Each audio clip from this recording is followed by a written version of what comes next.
The United States is a nation of great ethnic diversity, and it's seen as a melting pot of races, culture, languages, and religions.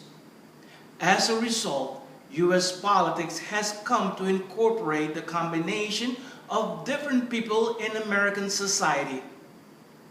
The openness and differentiation that characterizes American society has been a mixed blessing. Biases, prejudice, and discrimination have privileged some and deprived others. Pluralism can also imply strength in diversity. The 19th century has seen attempts to use the Constitution to guarantee rights and representation for racial minorities. It can be argued that the Civil Rights Act of 1866 was the first time in U.S. political history that race was the subject of the government policy.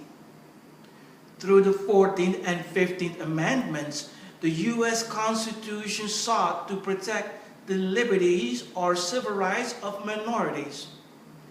The construction of an American national identity has been a contentious undertaking.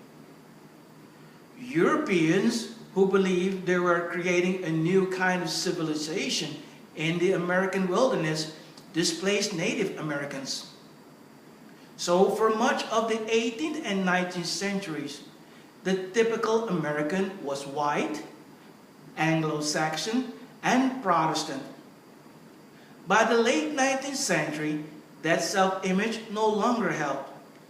Immigrants from Southern and Eastern Europe, as well as Asia, Africa, Latin America, and the Middle East, indeed everywhere, changed the makeup of U.S. society and redefined American culture. Different ethnic groups, languages, community, customs, religious beliefs, and cultural practices came into contact with one another.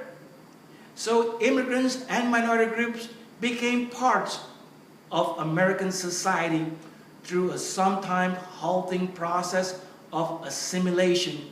What America is not always easy to define in general terms. For that reason, some celebrate the diversity of the United States, while others bemoan it. In this presentation, we will review the arguments made for the use of statistical data for compensating injured parties based on race and ethnicity, as well as the court's answer when, where, and how such arguments can be used in tort litigation.